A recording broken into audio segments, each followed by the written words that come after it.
जोहार नमस्कार, आप सभी का स्वागत है एक और नए वीडियो में। अभी हमारे साथ बातचीत करने के लिए मौजूद है जितेंद्र ब्लॉग्स, जो कि इन्होंने शुरू से भाषा आंदोलन या फिर जितने भी सारे आंदोलन है सब में बढ़ चढ़कर इन्होंने भागीदारी निभाया। तो आज उन्हीं से बातचीत करने के लिए हम पहुंचे हैं उनके गांव। तो चलिए इनसे कुछ जानने का प्रयास करते हैं।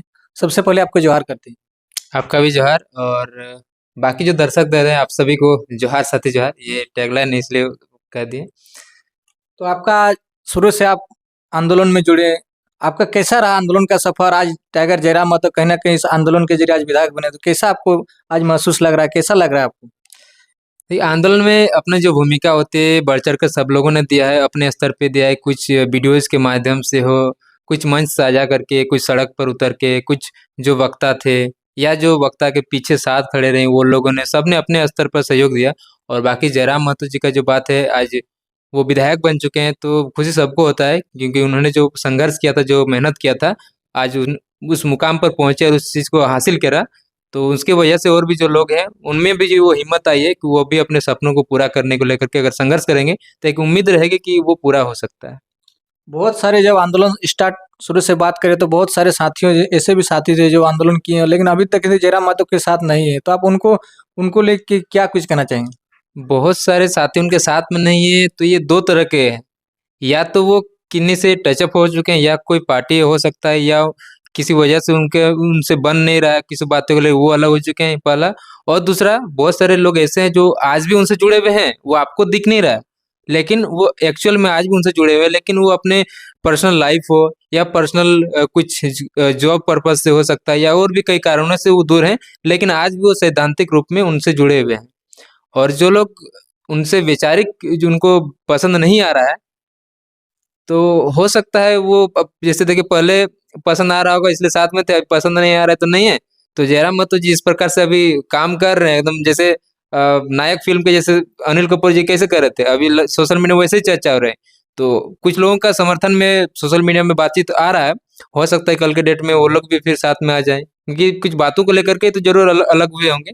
तो इनका कार्यशैली को देख करके हो सकता है कल के डेट में साथ में आ जाएंगे। जेलकम पार्टी के ऊपर बहुत सारी लोगों की आशाएं और अपेक्षाएं थी कि जेलकम पार्टी अगर सत्ता में आती है तो जो लोगों की जो अपेक्षाएं और आशा थी वो खरी उतरेगी। तो क्या लगता है इस बार जेलकम पार्टी बहुत ही जोर शोर से चुनाव लड़ी, लेकिन देखा जाए तो जेलकम पार्टी के जो सुप्रीमो टाइगर जयराम महतो सिर्फ एक ही सीट पर चुनाव जीत पाए। तो क्या लगता है एक सीट से जो लोगों की जो अपेक्षाएं आशा थी, क्या वो संभवतः पूरी हो सकती है? देखिए एक अकेला तो पूरा नहीं कर सकते हैं। कोई कल सीएम बन जाते हैं या कोई प्राइम मिनिस्टर बन जाते हैं, कई एक बार वो भी कई चीज़ों को पूरा नहीं कर पाते हैं। कुछ चीज़ें अधूरी रह जाती हैं। जब चुनाव आता है तभी तो कहते हैं ना कि अपने सपनों को जो हमारा जो अधूरा सपना है या जो चीज़ें काम अधूरा है उसको पूरा करना है। यानी कि कहीं न कहीं उनसे भी बातें छूटती है, काम ही छूटती है।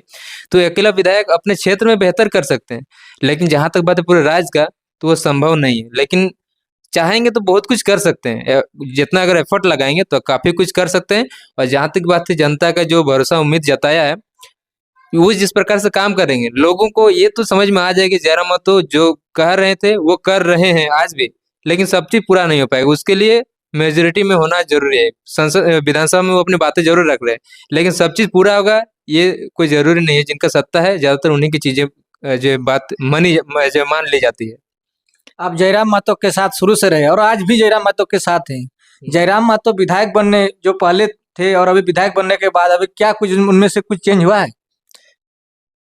देखिए, व्यवहार में तो मुझे कुछ भी बदलाव नज़र नहीं आता है। कई सारे लोग कहते हैं बदलाव हुआ है, लेकिन मुझे वैसा कुछ नज़र नहीं आता है। मैं जब वो चुनाव जीते, उनके बाद मैं एक बार उनसे मिलने भी गया था, तो मुझे वैसे ही पेश आए, वैसे ही बातचीत हुआ, वैसे ही साथ में बैठ के टाइम स्पेंड किए, जो पहले करते थे। तो मुझे वैसा कुछ बदलाव तो नज़र नहीं आया, यहाँ तक कि और बेहतर बदलाव नज़र आ रहा है। अगर बदलाव की बात करी जाए, तो बेहतर बदलाव है। जो काम वो कर नहीं पा रहे थे, उनके मतलब दायरे में नहीं थी, अब उस चीज़ों को अपने दायरे में लेकर के लोगों के लिए मतलब एक फ़ोन से जो है काम हो जा रहा है। जो लोग यहाँ तक कि वो जिस विधानसभा से नहीं आते हैं, उस विधानसभा से लोग जा रहे हैं। लोग खिजरी विधानसभा से जा रहे हैं, टुंडी विधानसभा से जा रहे हैं, चंदनकेरी विधानसभा से जा रहे हैं। उन लोगों का समस्याएँ एक कॉल से जहाँ तक हो पाता है समाधान कर दे रहे हैं, जबकि विधायक डुमरी के हैं। तो काफ़ी कुछ अगर बदलाव आया है, तो उनके कामों में बहुत कुछ बदलाव आया है, जो लोगों के लिए हितकारी हो साबित हो रहा है। झेलकम पार्टी बहुत सारे ऐसे विधानसभा सीटों पर चुनाव लड़े जहां पर दूसरे या तीसरे पायदान पर रही। क्या कुछ कमी लग रहा है जिसके कारण दूसरे तीसरे पायदान पर रही? क्या 2029 के चुनाव में इसे और अच्छा किया जा सकता है? क्या और भी सीट आने की संभावना है 2029 के चुनाव में?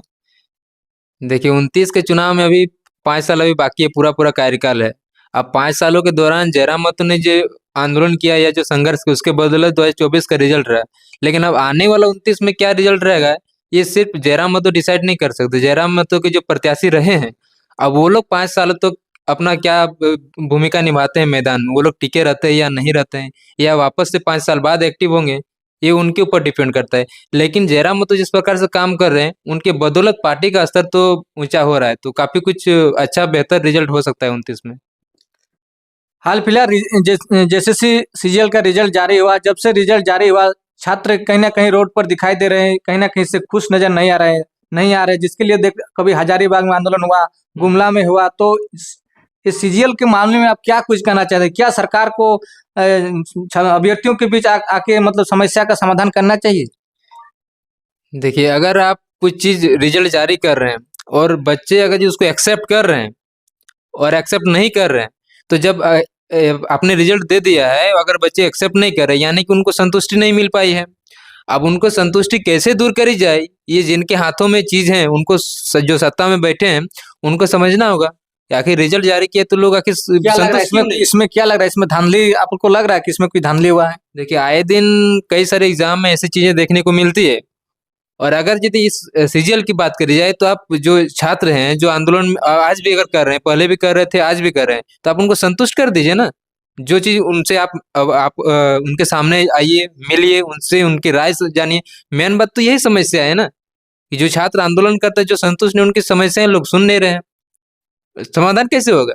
आप तो छात्रों के ऊपर देखा जाए तो हजारीबाग में जो आंदोलन कर रहे थे सीजीएल को लेकर, तो उन्होंने लाठीचार्ज किया गया। तो इस लाठीचार्ज को लेकर आप क्या कुछ सोचते हैं? क्या ये छात्रों के ऊपर जो लाठीचार्ज हो रहा है क्या कहाँ तक सही है? क्या आप इस पर क्या कुछ कहना चाहेंगे? देखिए वहां पर एग्जैक्ट क्या घटना घटी होगी वो मुझे तो जानकारी नहीं है, लेकिन जहां भी आंदोलन होता है वहां पर लाठीचार्ज वगैरह, लीगल इशू वगैरह कानून को लेकर के हो जाता है कि कुछ मतलब या तो आपस में मुठभेड़ हो जाता है या कुछ गलत चीजें कर लेती है, इस वजह से लाठीचार्ज वगैरह होता है। बाकी वहां पर क्या हुआ वो मुझे नहीं जानकारी है, लेकिन फिर भी छात्रों के हित में चीजें होनी चाहिए। और जैसे सीजीएल एक बार जैसे जयराम महतो जी का बात कर रहे हैं, वो भी विधानसभा में जाकर के सीजीएल का बात कर रहे हैं, तो एक बार सामने आ करके मिल करके उनसे बात करी जाए कि क्या आपको लग रहा है, और वो चीज उनके सामने रख दीजिए कि धांधली हुआ या नहीं हुआ है। उसी जो वो छात्र पे दोबारा आंदोलन नहीं करेंगे, क्योंकि जो लोग छात्र उसमें पास नहीं हुए या जिनका नाम नहीं आया मेरिट में, वो फिर आगे फिर तैयारी करेंगे ना।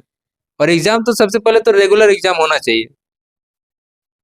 ये जो अभी हेमंत सरकार की एक बहुत ही बड़ी योजना है मैया सम्मान योजना, जो उन्होंने चुनाव के टाइम पर महिलाओं से वादा किया था कि अगर हमारी सरकार दोबारा सत्ता में आती है तो जो मैया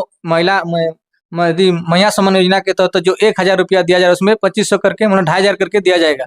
तो क्या लग रहा है आज कल 11 तारीख को देने का, 11 दिसंबर को देने का वादा था, 11 से आज 12 हो गया, तो क्या लग रहा है ये जो योजना है क्या सरकार 2500 आखिर ये योजना का जो 2500 का जो पैसा है क्या लग रहा है ये खाते में आएंगे या नहीं आएंगे? क्या सिर्फ एक चुनावी लॉलीपॉप था ये? चुनाव के बाद भी इस बारे में तो बात करी जा रही, तो हो सकता है कि शायद इसको पूरा किया जाए, क्योंकि अचानक से तो इसको बंद नहीं किया जाए, मतलब नहीं कर सकते हैं शायद वो अपने अगर बेहतर कल को देख रहे हैं पार्टी, तो अचानक से तो बंद नहीं कर सकते हैं। अब आगे समय में बंद हो सकता है, ये कोई कह नहीं सकता है, लेकिन अगर इसको रेगुलर चलाना है तो काफी कुछ दिक्कत सामना करना पड़ सकता है जो बजट तैयार होता है। और सबसे पहले तो जेएम का एक मतलब अच्छाई भी है बुराई भी है। ये योजना लाए तो एक तरीके से अपने उन्होंने बहुत अच्छा एक पहल भी किया, क्योंकि आज से पहले ये चीज किसी ने नहीं किया था कि इतना जो राशि है जो महिलाओं को दिया जाएगा। लेकिन इसमें एक बात ये भी सच्चाई है कि 18 साल के बाद में लोग क्या है कि नौकरी के लिए वैकेंसी भरते हैं, 18 साल के बाद भरते हैं। अब जब लोग 18 साल के बाद जब वो वैकेंसी भरते हैं उस समय अगर आप उनको पेंशन देने जाइएगा या सम्मान के तहत कुछ भी राशि है, तब वो कैसे कुछ और भी चीजों में जो है ध्यान लगा पाएंगे। अगर आप मान के चलिए पूरे गांव में जो 1000 को महिलाएं या 500 महिलाएं, आप उनको 500 महिलाओं को 2500 करके आप देने जा रहे हैं, तो क्या उसमें से हर 10 में से एक महिलाओं को आप सरकारी नौकरी नहीं दे सकते हैं? 10 महिलाओं को अगर देखा जाए तो 25 दाएं 25,000 हो जा रहा है। तो 25,000 10 महिलाओं की जगह एक महिला को जो एज क्राइटेरिया में बैठते हैं आप उनको सरकारी नौकरी दे सकते हैं ना। तो ये बेहतर होगा या 25 रुपया करके मिल रहा है तो वो बेहतर होगा?